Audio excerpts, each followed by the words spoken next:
Assalamualaikum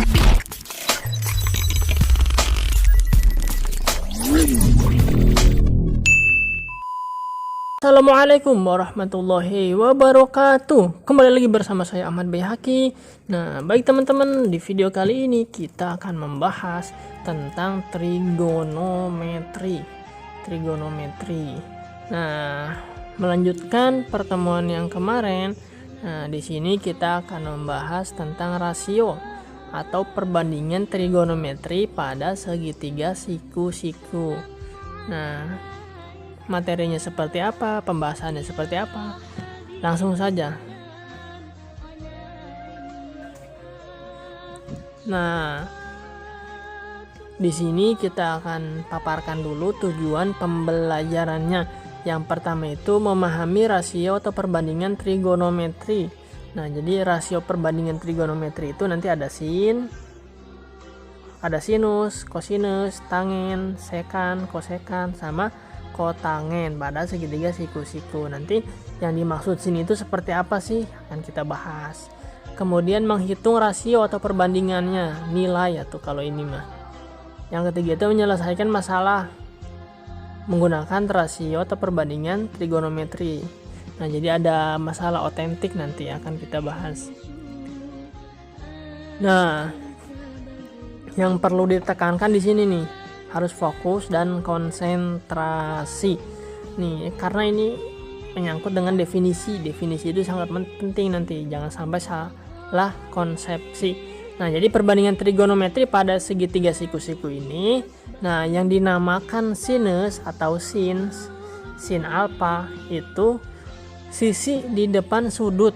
Ingat, sisi di depan sudut, jangan terfokus sama rumus A per C, jangan. Yang penting kita tahu nih kalau sin itu sisi di depan sudut. Nah, depan sudutnya ini nih. Sudutnya ini. Alfa kan nih. Yang di depan yang dimaksud dengan di depan sudut berarti di depan sudut alfa. Mana depan sudut ini?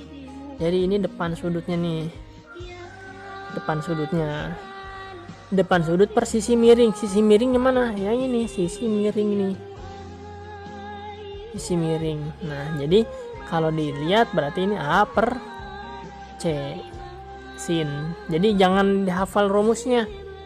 Yang penting kita tahu kalau sin itu depan per miring. Sin itu depan per miring, atau kalau misalkan kita singkat, sin itu demi. Depan per miring. Sin demi. Depan per miring. Kalau kosinus berarti samping sudut per sisi miring. Mana samping sudutnya? Nah, ini samping sudut. Ini kan sudutnya nih, berarti di sampingnya ini. Kalau kita tulis berarti sin A. Ini cos alfa sama dengan samping per miring. Kalau tangan ya, bukan kangen. Tangan. Kalau tangan itu berarti mana? Depan, sisi di depan sudut. Sisi depan sudutnya A per sisi di samping sudut. Samping sudutnya B. Jadi kalau misalkan tangan berarti mana? Tangan depan per samping. Desa. Nah, ini nih yang harus difahami. Sin demi kos sami, kalau tangan desa. Demi sami desa. Sin kos tangan. Kalau kotangen itu berarti samping sudut per sisi di depan sudut. Nah, mana samping sudutnya? B per A. Mana coba yang mirip? Yang mirip kan ini nih. Kalau tangan itu A per B, kalau kotangen B per A, berarti kebalikannya. Kalau kotangen ini kebalikan dari tangan. Kalau sekan itu miring per sisi samping, miring per samping, atau C per B. Nah, C per B. Mana yang mirip? C per B. Nah, ini nih. Jadi kalau sekan ini sama kosinus. Berarti sekan ini kebalikan dari sinus. Kalau kosekan miring per depan, C per A. Mana C per A? Nah, ini nih berarti kalau kosekan kebalikan dari sin.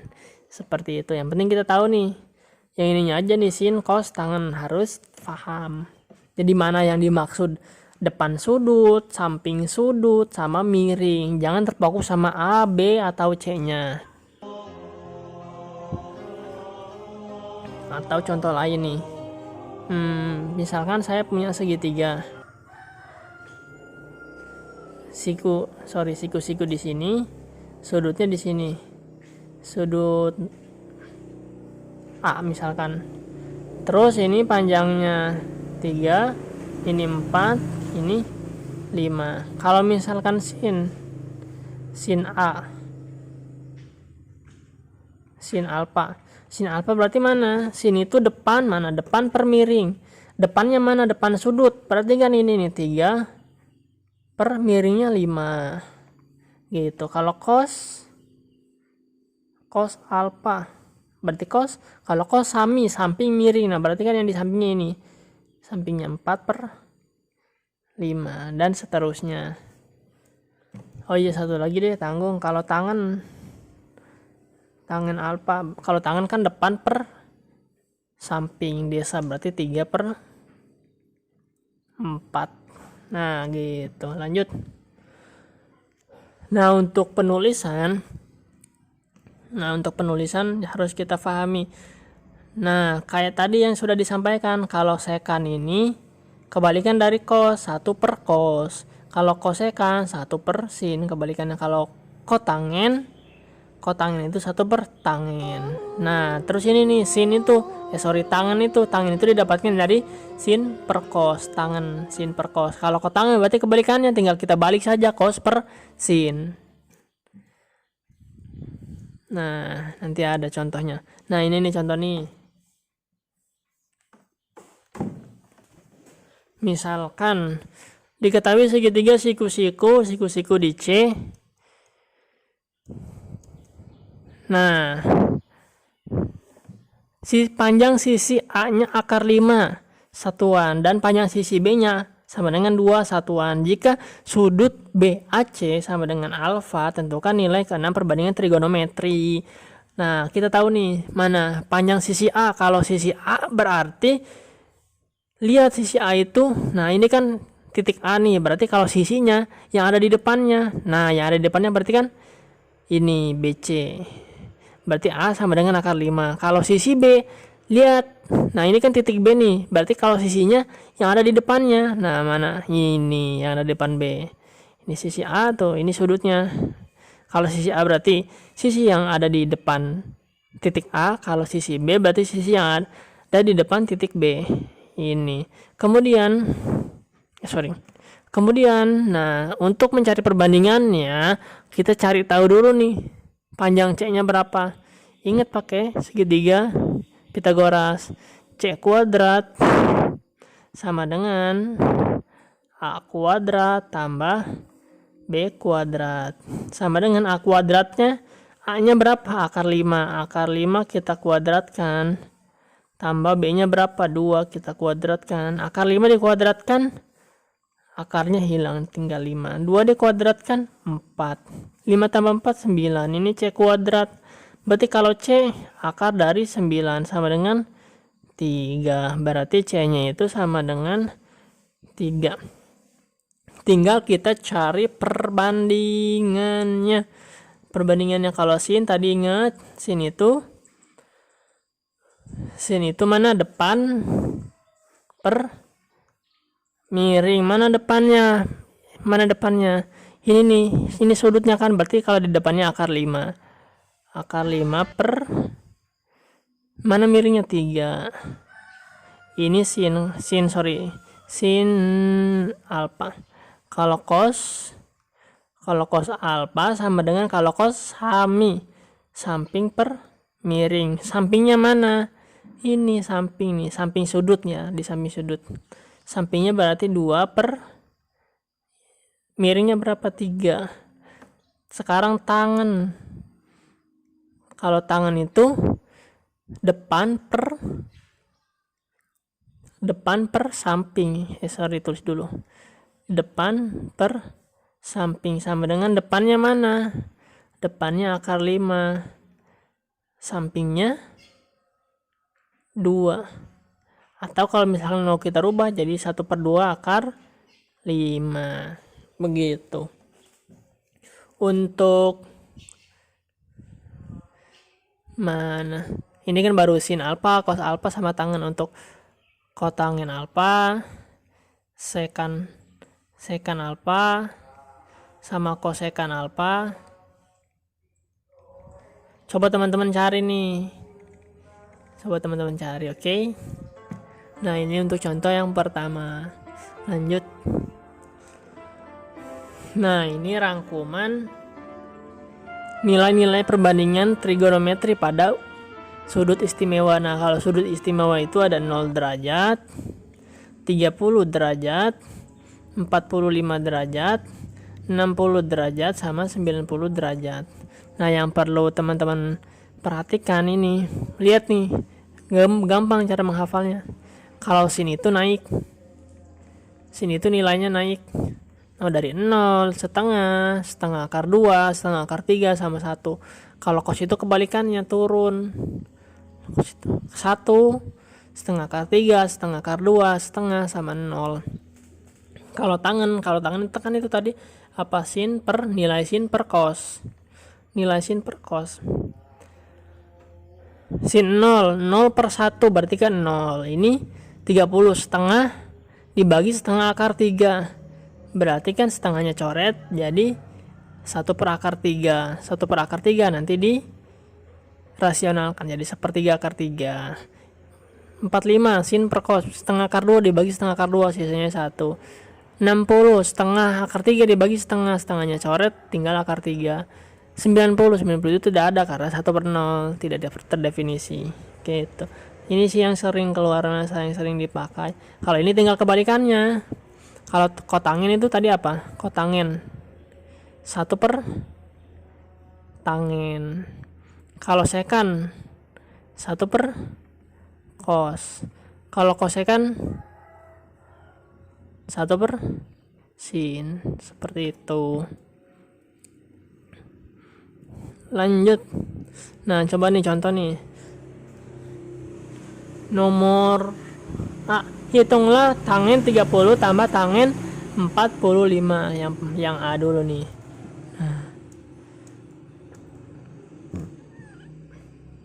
Nah, tangen 30 itu tadi berapa? Setengah akar 3. Kalau tangen 45 itu 1. Sebenarnya sampai sini juga sudah cukup, sudah selesai. Tapi kalau misalkan pilihan ganda, bentuk ini tidak ada nih. Nah, berarti tinggal kita rubah. Ini 1/3 nih, kita keluarkan 1/3. Berarti yang di sini sisinya akar 3. Di sini kan 1 nih. Akar 3, 1/3 dikali berapa supaya hasilnya 1? Berarti kan harus dikali 3. Kalau kita balik pengerjaannya, 1/3 dikali akar 3, 1/3 akar 3. 1/3 dikali 3, 1. Jadi tidak merubah nilai, hanya merubah bentuk. Sekarang ini cos 0, sekan 0. Sekan itu kan 1/cos, lihat nih. Nah, sekan itu kan 1/cos. Nah, sekan itu 1/cos, berarti 1/cos 0. Cos 0 kan berapa? 1. 1/1. Kalau sekan 45 berarti kan 1/cos 45. 1/setengah akar 2. Nah, ini penguraiannya 1 dibagi setengah akar 2. Atau kita balik, 1 dikali akar 2/2 sama dengan 1 dibagi setengah akar 2. 1 dikali, kita balik yang 2-nya kita ke ataskan, jadi 2 akar 2 sama dengan 1 dikali 2, 2 akar 2 nih, 2 akar 2. Kemudian kok bisa jadi 2? Kita rasionalkan, 2 akar 2 kita kalikan akar 2 akar 2, bentuk sekawannya. 2 dikali akar 2, 2 akar 2. Akar 2 dikali akar 2, akarnya kan hilang jadi 2. 2 dibagi 2 coret sama dengan akar 2. Akar 2 jadi hasilnya 1 tambah akar 2. Nah, lanjut nih.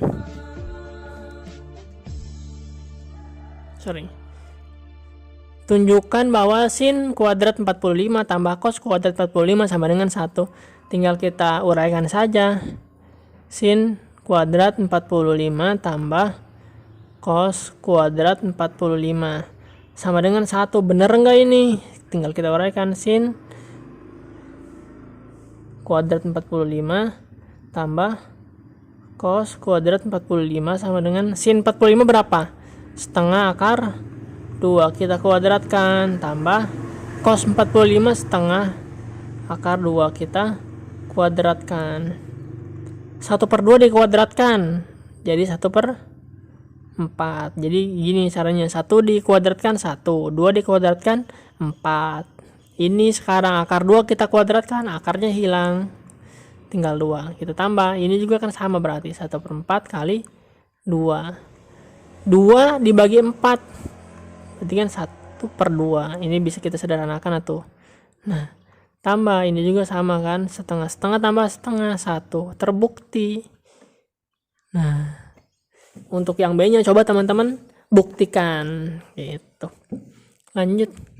Nah, sekarang ada sudut depresi dan sudut elevasi.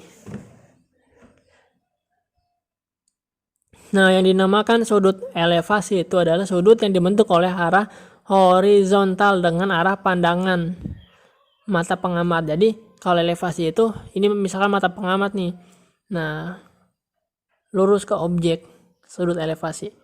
Kalau sudut depresi itu sudut yang dibentuk oleh arah horizontal dengan arah pandangan mata pengamat ke arah bawah. Jadi nah ini kan mata pengamat nih ke arah bawahnya. Nah jadi ini sudut depresi. Elevasi mah di bawah, depresi di atas. Tuh.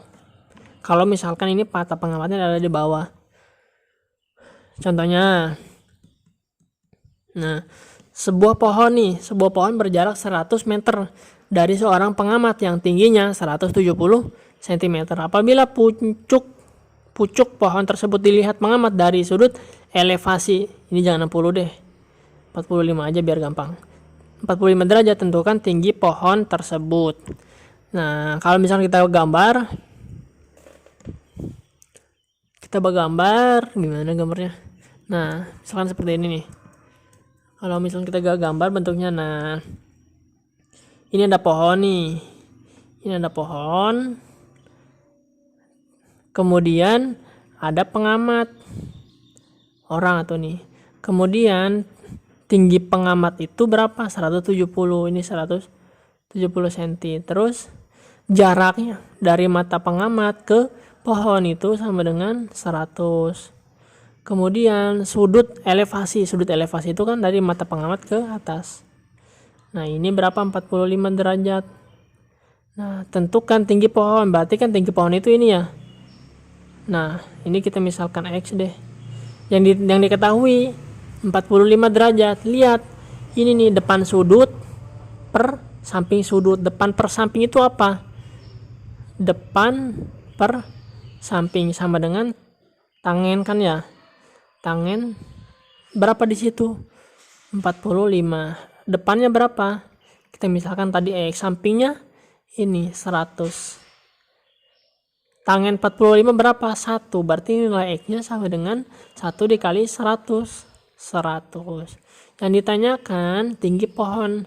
Tinggi pohon misalkan P ya, pohon.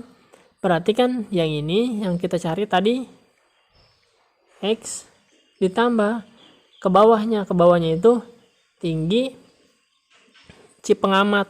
Tinggi pengamat berapa? 170 cm. X-nya tadi kita dapatkan berapa? 100 tambah 170 sama dengan 270 cm. Kalau misalnya kita rubah jadi bentuk meter, jadi 2,7 meter seperti itu. Lanjut.